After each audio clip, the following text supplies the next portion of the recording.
English Fluency Podcast. Speak English with confidence.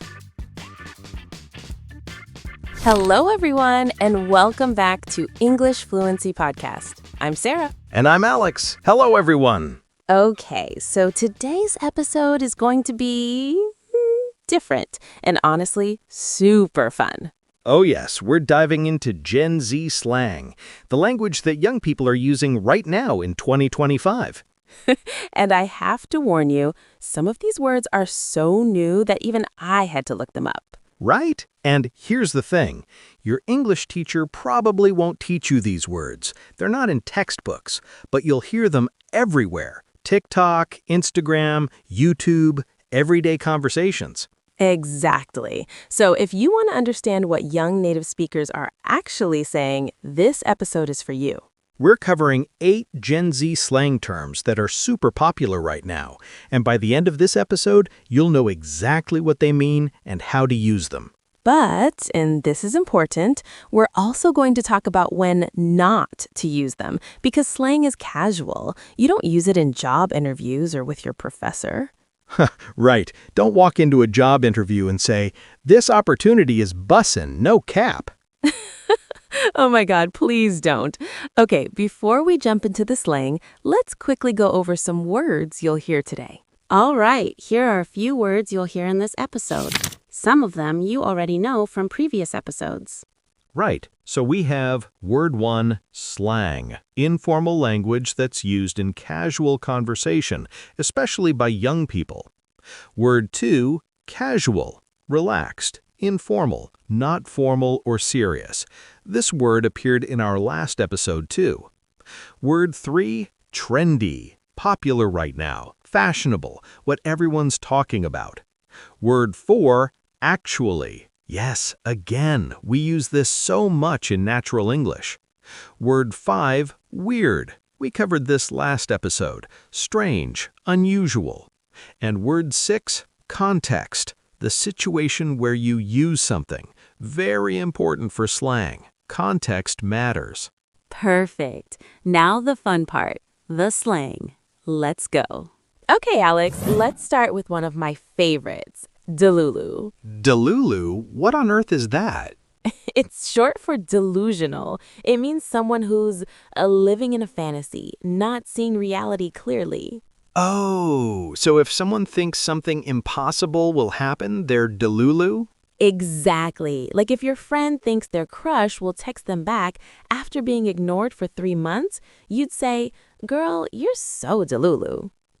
That's brilliant. So it's like gently calling someone out for being unrealistic? Yes, and honestly, people use it on themselves too. Like, I know I'm DELULU, but I still think I'll win the lottery. I love that. Self-aware DELULU. Right. So, listeners, if you hear someone say, "Stop being DELULU," it means stop living in a fantasy. Be realistic. All right, what's next? I've heard no cap before, but I don't fully understand it. Okay, so no cap means no lie or for real. It's like saying, I'm being honest, I'm not exaggerating. So if I say, "This is the best coffee I've ever had, no cap," I mean... You mean it's genuinely, truly the best coffee. You're not lying or exaggerating. And where does cap come from? Why does cap mean lie? You know what? I actually don't know the origin.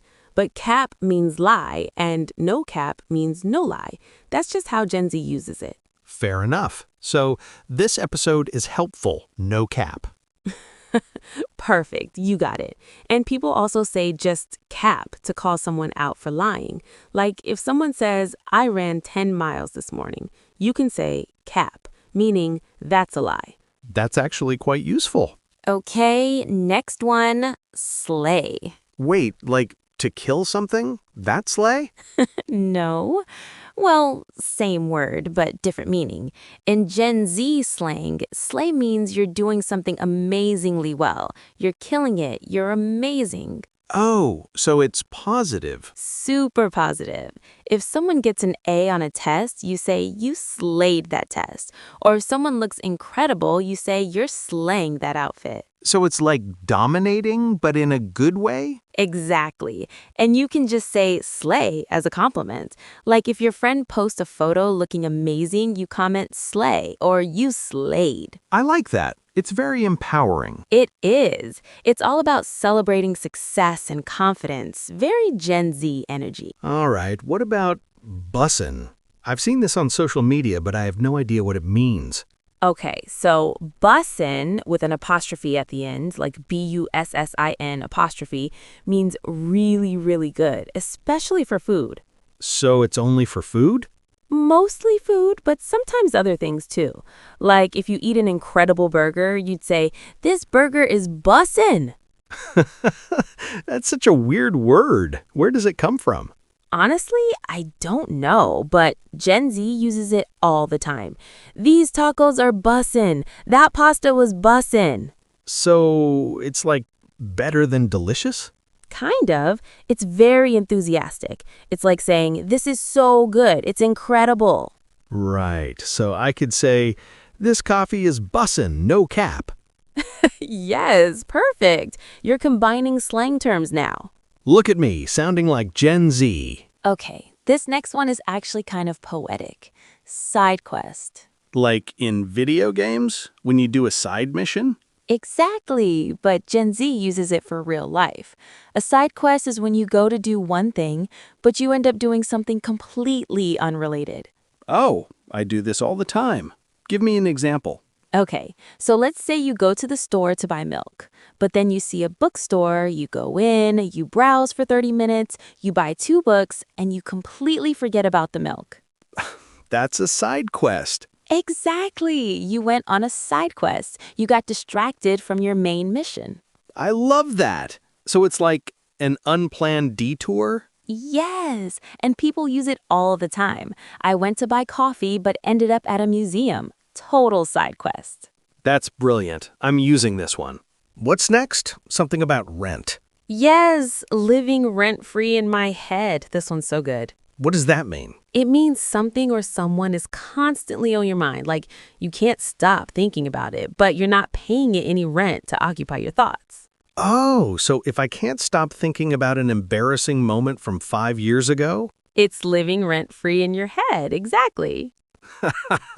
Oh no, I have so many things living rent-free in my head. Right? Everyone does. Like that embarrassing thing I said in 2015 is still living rent-free in my head. Or that song is living rent-free in my head when you can't stop humming it.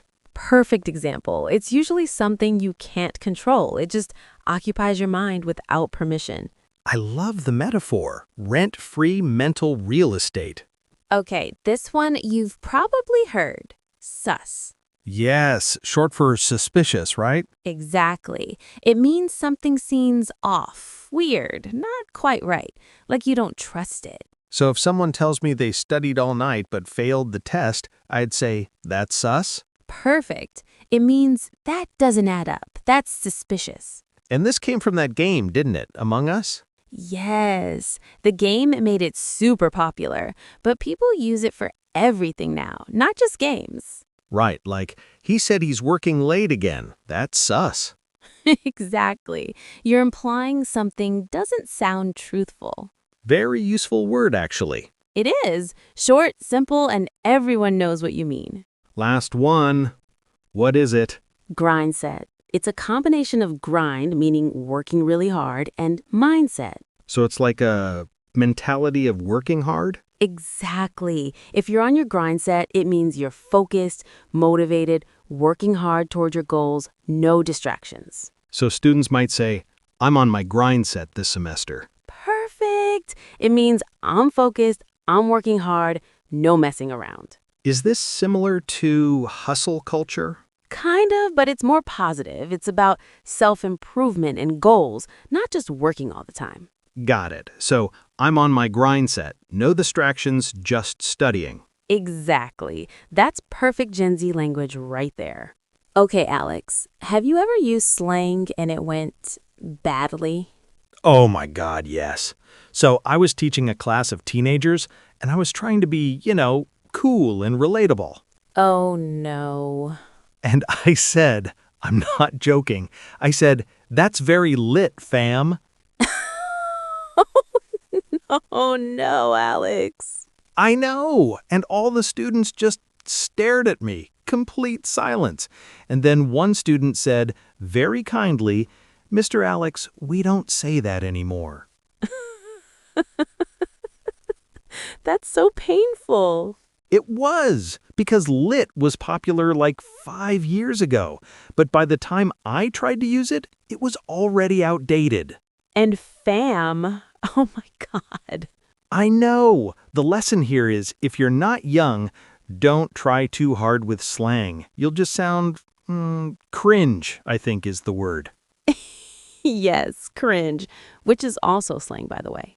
Exactly. So listeners, learn the slang to understand it, but use it carefully. Don't be like me. All right, so we've covered 8 slang terms, but let's talk about when and where to actually use them. Right, because this is casual language. Very casual. So here's the rule. Use slang with friends, in casual settings, on social media, but not in formal situations. Exactly. Don't use it in job interviews, professional emails, academic papers, conversations with professors or bosses, formal presentations. Right. Imagine going to a job interview and saying, "This company is BUSSIN, no cap.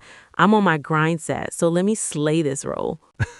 You would not get the job. Exactly. It's too casual. You'd sound unprofessional. So the rule is know your audience and context. Yes. With young friends, use slang. With your boss, absolutely not. Let's do an example. You want to say something is really good. Here are 3 ways. Level A2, formal. This is very good. Simple, safe, works anywhere. Level B1, casual. This is really good. Natural, friendly, appropriate for most situations. Level B2, Gen Z slang. This is bussin', no cap. Very casual, only with young people in informal settings. See the difference? All 3 communicate the same idea, but the context is totally different. Right. Choose the level based on who you're talking to. Now, let's hear what happens when you use slang in the wrong context. Alex, can you give us a formal sentence with slang? Dear Professor Johnson, I wanted to inform you that your lecture yesterday was absolutely bussin'. No cap, you slayed that presentation. I'm on my grind set now, so let's discuss my thesis, slay. Oh my God, stop. That's so wrong. Right? The correct version would be, Dear Professor Johnson, I wanted to let you know that I really appreciated your lecture yesterday. It was very insightful.